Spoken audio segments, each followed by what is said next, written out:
Welcome to Introduction to the Market 201. This is stock versus options.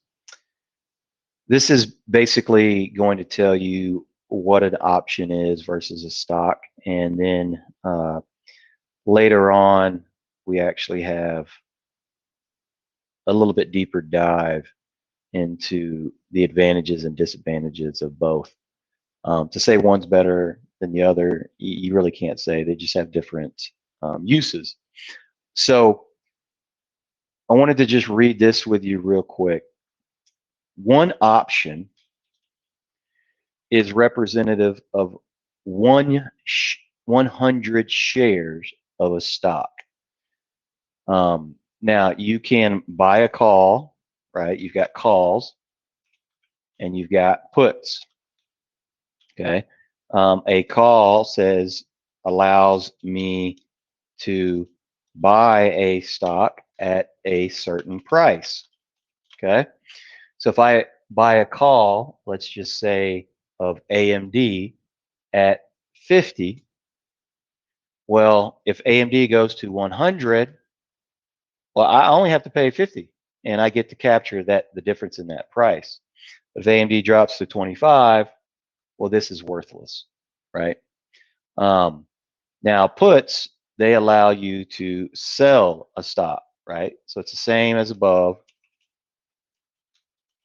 but you can sell it. So let's say you did the same thing, AMD, and you wanted to buy a put and it was at 50. Well, if AMD drops to 25, well, that's good because you can still sell it for 50. But if AMD goes up to 100, well, it's worthless, right? So that's the difference between calls and puts. Now you can buy to open, you can sell to open. There's a lot of other things you can do that we'll go through them a little bit deeper. But remember that if you were to buy one contract, you're doing 100 shares of the stock. So a lot of times you'll see the stock, the price is going for, let's just say $1 is what they're asking. Well, if you were to buy this, you're not going to be buying it for $1. You're actually going to be buying it for 100 because you're buying 100 shares, right? So if you see an option priced at 105, figure out if you buy one, to figure it out, all you got to do is add the 100 and that turns it into 105 bucks. That's what you would pay. Now when you buy to open, the only thing you're risking is what you're paying, okay? Now options are made up of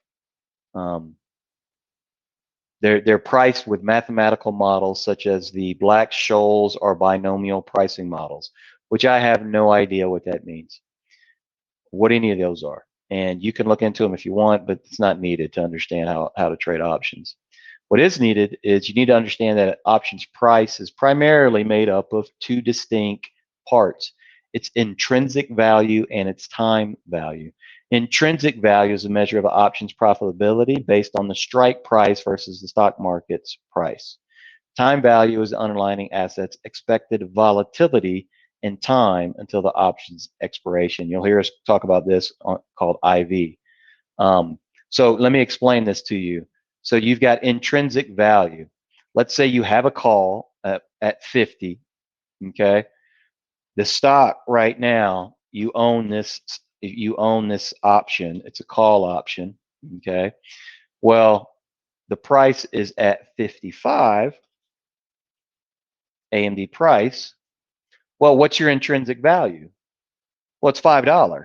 You get $5 of intrinsic value, okay? Because the difference is $5 between 50 and 55, right?